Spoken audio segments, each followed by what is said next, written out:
Good morning and welcome to the weekend edition of your number one sports show right here, Plus Sports on Plus TV. My name is Wale Agbede, back on your screen right here to give you the very best as we go into a very interesting weekend of sports around the world. Of course, the whole world has been shocked with the news of the death of the Queen. And today on the show, we will be touching on Queen Elizabeth as it relates to sports right here on Plus TV. But let's start off from the home front where Tobi Amusan has won the women's 100 meters hurdles at this year's Diamond League in Zurich. Amusan clinched the trophy on Thursday evening after she got to the finish line in 12.29 seconds to successfully defend her Diamond League title. Tia Jones of the United States of America came second in 12.40 seconds, while Jamaica's Brittany Anderson finished third. The Nigerian had won the Diamond League trophy last year in 12.42 seconds, where she set an African record. Fantastic one from Tobi Amusan right there, who did set a new meet record for this Diamond League, breaking a record that had been set in 1986. So Tobi Amusan enjoying a fantastic season in athletics on the hurdles tracks. Don't forget, of course, that she set a new world record for the 110 meters hurdles at the World Athletics Championships in Eugene earlier in the year, and she also won silver at the Commonwealth Games that was held in Birmingham. Still sticking with Nigerian athletes, the under-19 boys volleyball team yesterday defeated their Cameroonian counterparts 3-1 in the semi-finals of the ongoing volleyball championship holding in Morocco. The match, played at the El Jadida, saw the Nigerian team put up a brilliant display against Cameroon, winning in 4 sets, 18-25, 25-21, 28-26, 25-16. Nigeria becomes the first sub-Saharan African team to enter a back-to-back final in the Under-19 African Nations Volleyball Championship. Moving on to the U.S. Open now, Jabeur executed a stunning 6-1, 6-3 straight-set demolition of Caroline Garcia in the U.S. Open semifinals on Friday morning, ending the Frenchwoman's hot streak to reach her second Grand Slam final of the year. Garcia had not dropped a set in reaching the last 4, but immediately ran into problems as Jabeur broke her in the opening game before taking the first set in a blistering 23 minutes with 6 aces and 11 winners. Jabeur, who became the first Arab woman to reach a Grand Slam final at Wimbledon this year and has become known as Tunisia's Minister of Happiness, shouted with joy after she sent an unreturnable serve over the net for the win. Meanwhile, in the second semi-final, world number 1 Iga Swiatek rallied from a set down to beat Aryna Sabalenka 3-6, 6-1, 6-4 in the early hours of this morning to reach her first US Open final, where she will meet Jabeur on Saturday for the trophy. After a sluggish start, the Pole raised her level significantly in the second set and overcame an early break in the decider by winning the final 4 games to see off the powerful Belarusian. The 2-time French Open champion is the first Polish woman to ever reach the US Open final, where she will face off dynamic Tunisian Jabeur after she cruised into a semi-final earlier on Thursday. All right, so on Jabeur, it is who faces Iga Swiatek over there at Flushing Meadows this weekend for a battle for the final Grand Slam title this year at the U.S. Open. Of course, the U.S. Open, I mean, some of the other tennis players may be already overshadowed by a lot of all the talk surrounding Serena Williams at the start of the tournament.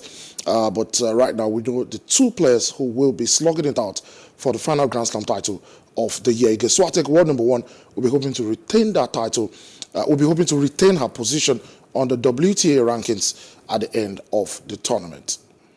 Moving on to Formula 1 now, Italy's Monza circuit celebrates its 100th anniversary this weekend, with Ferrari under pressure to perform in front of a packed home crowd and Red Bull's Max Verstappen ready to spoil the party. Max Verstappen will be going for his 5th victory in a row on Sunday to take his tally to 11 victories from 16 races as he races to his 2nd World Drivers' Championship title.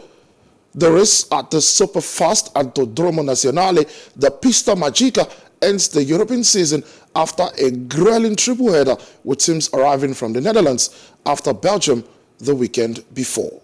Coming back home now, the Nigerian Football Federation and the Federação Portuguesa de Football have signed a formal agreement for the Super Eagles and a Seleção to clash in a prestige senior team friendly at the Estadio José Alvalade in Lisbon on Thursday, the 17th of November. Portugal will be led by five-time Ballon d'Or winner Cristiano Ronaldo, while the Super Eagles will be led at the fore by Italy-based forward Victor Osimhen.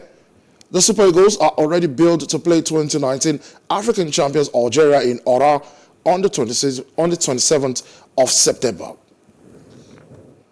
Still sticking with football, but going now straight up to European football, Arsenal got their Europa League campaign off to a positive start with a 2-1 victory over FC Zurich on Thursday evening.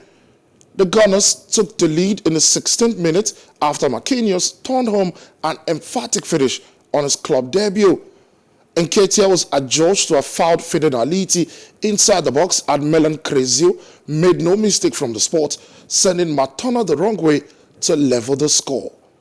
Both sets of players emerged for the second half and gathered around the center circle to observe a minute's silence to mark the passing of Her Majesty the Queen Elizabeth II, which was announced during halftime. Nketiah scored the deciding goal in the 62nd minute when heading on Marquinhos' cross at the back post. All right, Arsenal getting their Europa League campaign right on track at the beginning with a 2-1 victory with young stars Eddie Nketiah and especially Marquinhos, who announced himself to European football with a goal on his debut for Arsenal. It wasn't the best of debut though in the Europa League for Cristiano Ronaldo, as Manchester United lost by a goal to nil to Real Sociedad in Group E last night. The Super Eagles striker Omar Sadiq was in action for Spciedad but was replaced before the start of the second half. After a goalless first half, Spciedad got the only goal of the game on 59 minutes thanks to Bryce Mendes, who converted from the penalty spot after Lisandro Martinez was adjudged to have stopped the shot with his hand. And in the other results, Lazio beat Feyenoord Sturm Graz, recorded a 1-0 win against Michelin. Freiburg edged Karabakh 2-1, Moses Simons Nantes overcame Olympiacos 2-1, and Transport lost 3-2 to Ferencváros.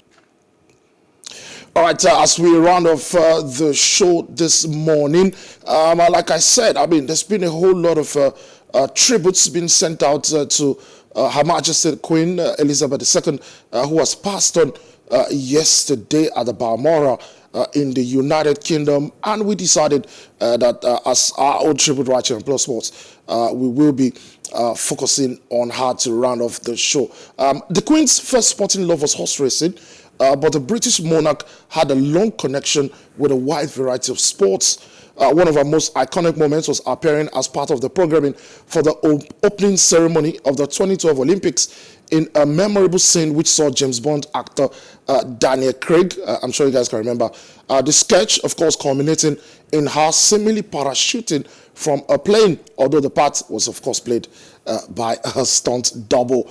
From presenting the Soccer World Cup in 1966 to the winning England team to meeting cricketers at Lord's during the course of her reign, as well as backing various Commonwealth Games around the world, the Queen's association with the sporting world was as varied as it was long. So as I leave you this morning right here on Plus Sports, we're going to be seeing a short clip that we have packaged, of course, to pay tribute to the Queen. My name, of course, is Wale Agbede. Don't forget, for more stories, you can follow us on our Facebook, Twitter, and Instagram. And, of course, you can subscribe to our YouTube channel at PlusTvAfrica and PlusTvAfrica Lifestyle. You can also view us from Limex on www.limex.tv and Glow TV apps anywhere in the world.